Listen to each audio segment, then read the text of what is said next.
उन्होंने मोदी जी कहते कुछ और है, करते कुछ और है। इसीलिए जो कहते हैं उनका ऑपोजिट ही हमको सोचना पड़ता है। वो कभी सही नहीं कहते हैं, जो उसका ऑपोजिट वो करते हैं। तो इसीलिए महिलाओं को आज तक कोई सुरक्षित नहीं मिला है। आज उत्तर प्रदेश में जो भी जितने भी महिलाओं के ऊपर घटना घटती है, दुष्कर्म घटती है, कौन है? मोदी जी है ना। जो सबसे एलाइट नेता लोग जो इकट्ठा हुए हैं, तो आज देश को इस पर घमंडी है कि इतने बड़े बड़े लीडर्स सब एक साथ इकट्ठा हुए हैं। तो ये घमंडिया गठबंधन ही बोली। जितने भ्रष्टाचारी नेता है सब एकजुट हो गए हैं। भ्रष्टाचारी नेता सबसे ज़्यादा बीजेपी में है। क्या आपको ऐसा नहीं लग रहा है कि खाली जो ईडी, सीबीआई और ये, इसका सबसे बड़ा एक कारण मैं बताता हूँ। एक नेता को, बंगाल के एक नेता को टीवी में देखा गया था पैसा लेते हुए, लेकिन उसके बाद जब वो भाजपा में शामिल हो गए तो उनके ऊपर ईडी, सीबीआई नहीं आई है।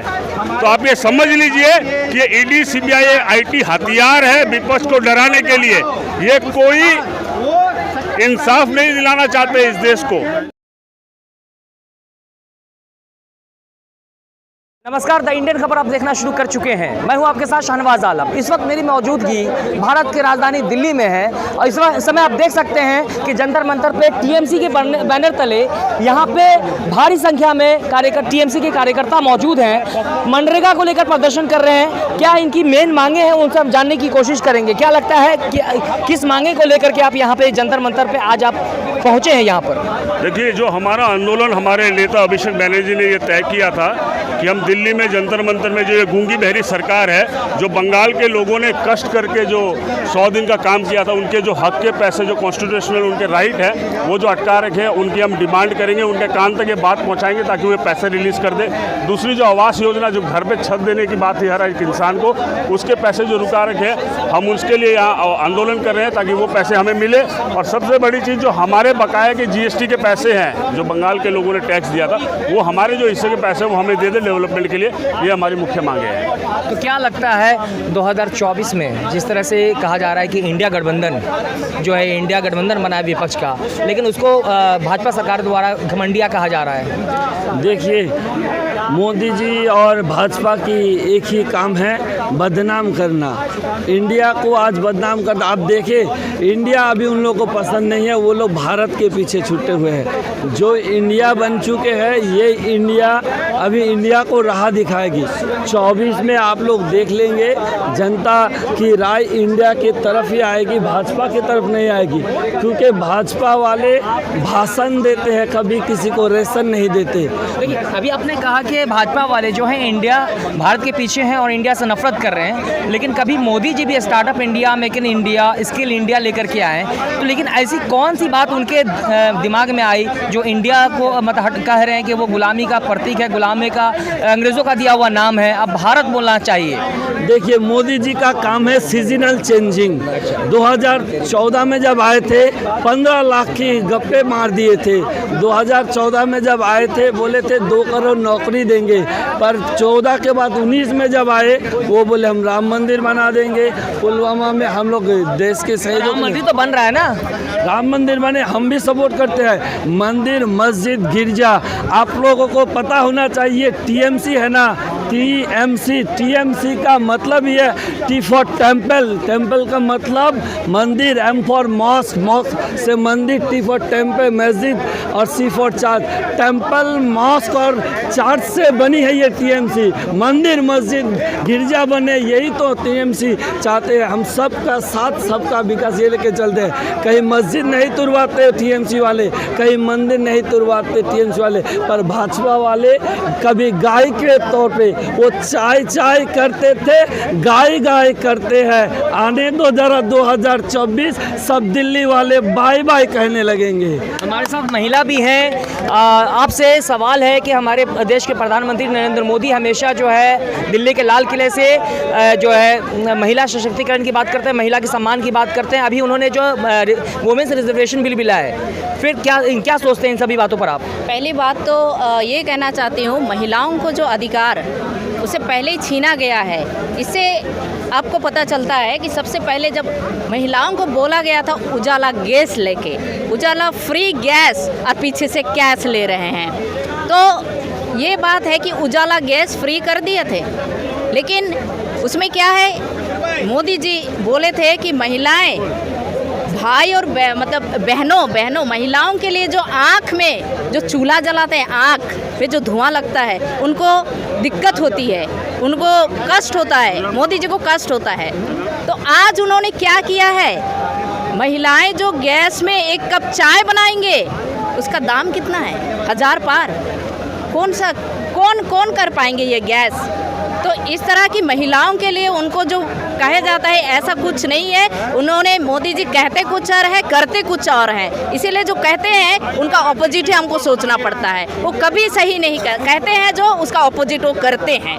तो इसीलिए महिलाओं को आज तक कोई सुरक्षित नहीं मिला है। आज उत्तर प्रदेश में जो भी जितने भी महिलाओं के ऊपर घटना घटती है, दुष्कर्म घटती है, कौन है, मोदी जी है ना देश में। आज मणिपुर की बात करें, मणिपुर, हम आदिवासियों, मणिपुर में इतना बड़ा जो घटना घटी है, तो हम महिलाएं, हम बहनें हैं, किसी का माँ है, किसी का बहनें हैं, किसी की दीदी है ना। तो आज जो महिला एक मणिपुर में जो घटना घटी है, शर्मनाक, शर्म नहीं है, हमें दुख है, दुख, शर्म की बात नहीं, दुख लगता है कि आज बहनों, पूरे देश में ऐसे जगह भी है जो बहनों को इज्जत किया नहीं जा रहा है। तो आज महिला होने का क्या है, आज मोदी जी क्या दिए हैं महिलाओं के लिए, आज ये उनसे मैं पूछना चाहती हूँ। और आज अगर मतलब हमारे पश्चिम बंगाल चाय बागान एरिया, बहुत सारे चाय बागान एरिया में आदिवासी लोग बसते हैं, वहाँ आज महिलाओं के लिए, आदिवासियों के लिए क्या सुरक्षित दिए हैं, ये ज़रा उन्हें बोले। आज पूरे दिन एक हजरा उन्होंने बढ़ाया क्या, नहीं बढ़ाया। आज चाय बागान में कई फैसिलिटीज दिया है उन्होंने, नहीं दिया है, कुछ नहीं किया है। आज भी महिलाओं के लिए कुछ नहीं किया है। जो भारत की संस्कृति है, गंगा जमनी तहजीब कहलाता है। आप देख सकते हैं कि यहाँ पे जो महिला है वो क्रिश्चियन है, ये भाई मुसलमान है और ये हिंदू हैं। एक गंगा जमुना की जो तहजीब कहा जाता है, इसकी एक बड़ी मिसाल यहाँ पर छोड़ने की कोशिश की है। और क्या लगता है कि 2024 में जिस तरह से हमारे देश में जो हिंदू मुस्लिम की राजनीति होती है, क्या लगता है इस बार जो हिंदू मुस्लिम का काट जो कितना असर करेगा? अरे आप इतने पीछे मत जाइए। अभी कर्नाटक का इलेक्शन हुआ था ना, बजरंगबली को लेकर अभी हमारे प्रधानमंत्री साहब पहुंचे थे, बजरंगबली नारा लगाए थे ना, कर्नाटक के लोगों ने क्या जवाब दिया था। ये उससे पहले का फेस है जो धर्म के ऊपर आदमी वोट दे रहे थे। इस देश के लोग पहले भी और आज भी उन्नयन या तरक्की के ऊपर वोट देना चाहते हैं। बंगाल में तरक्की के ऊपर ही वोट होता है। और आगे जो 2024 है, ये इस देश को बचाने के लिए वोट दिया जाएगा। और जो ये घमंडिया गठबंधन बोल रहे हैं, इंडिया के जो सबसे एलाइट नेता लोग जो इकट्ठा हुए हैं, तो आज देश को इस पर घमंडी है कि इतने बड़े बड़े लीडर्स सब एक साथ इकट्ठा हुए हैं। तो ये घमंडिया गठबंधन ही बोली, जितने भ्रष्टाचारी नेता है सब एकजुट हो गए हैं। भ्रष्टाचारी नेता सबसे ज़्यादा बीजेपी में है। क्या आपको ऐसा नहीं लग रहा है कि खाली जो ईडी, सीबीआई और ये, इसका सबसे बड़ा एक कारण मैं बताता हूँ। एक नेता को, बंगाल के एक नेता को टीवी में देखा गया था पैसा लेते हुए, लेकिन उसके बाद जब वो भाजपा में शामिल हो गए तो उनके ऊपर ईडी, सीबीआई नहीं आई है। तो आप ये समझ लीजिए कि ये ईडी, सीबीआई आईटी हथियार है विपक्ष को डराने के लिए। ये कोई इंसाफ नहीं दिलाना चाहते इस देश को। ईडी, सीबीआई के तहत ये कोई इंसाफ नहीं दिलाना चाहते हैं। क्या कहेंगे इस बार, क्या कहेंगे 2024 में कितना असर करेगा जो हिंदू मुस्लिम का है, या फिर मंदिर मस्जिद की जो लड़ाई है, क्या लगता है इस बार किस चीज़ की लड़ाई होगी, क्या मुद्दा होगा? मुद्दा एक ही है। पठान जब देखे थे ना, मौसम बदलने वाली है, सीटी की पेटी बांध ले। अब जो शाहरुख खान ने बोली जवान में, वो जहन में रख के इंडिया वाले अब चलेंगे। वोट देना है जाति के ना, जात पे नहीं, काम के ऊपर वोट देना है, जात पे नहीं, भात के नाम पर वोट देना है, धर्म के नहीं नाम पे नहीं, कर्म पे नाम पर। पूरे इंडिया का नौजवान, महिला, सब कोई 130 करोड़ जाग चुके हैं। अब ये मोदी जी जाने वाले हैं। मोदी जी तो 2047 तक नहीं जाएंगे, ऐसा भाजपा वाले का कहना है। देखिए जैसे बीच में अमित शाह जी बोले थे ना 50 साल हम रहेंगे, 50 उसका उम्र जितना था उससे 50 साल खुद के बारे में बोले थे। ये मोदी जी बोलने वाली बात है, पर आम आदमी समझ चुके हैं हमको इकट्ठा होके एकजुट होके मोदी को हराना। इसीलिए पूरे देश में स्लोगन है मोदी हटाओ देश बचाओ। एक आखिर सवाल है मैडम आपसे कि अभी जो प्रधानमंत्री नरेंद्र मोदी यानी भाजपा सरकार, केंद्र सरकार की तरफ से वुमेन्स रिजर्वेशन बिल जो लाया गया है, क्या लगता है 2024 में इसका कितना प्रभाव पड़ेगा? ना वो कुछ ऐसे इलेक्शन कुछ आने वाला, अभी लोकसभा आने वाला है, इसीलिए उन्होंने ये तय किया है। लोकसभा जब भी पर हो जाएगा वो हटा देंगे, इसमें कुछ फर्क पड़ने वाला नहीं है। ये कुछ जो पहले बनाए थे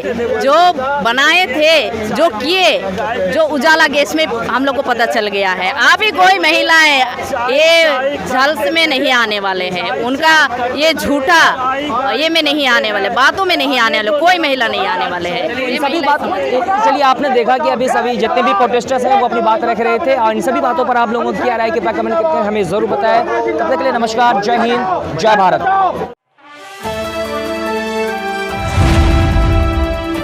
द इंडियन खबर, सच आपके सामने।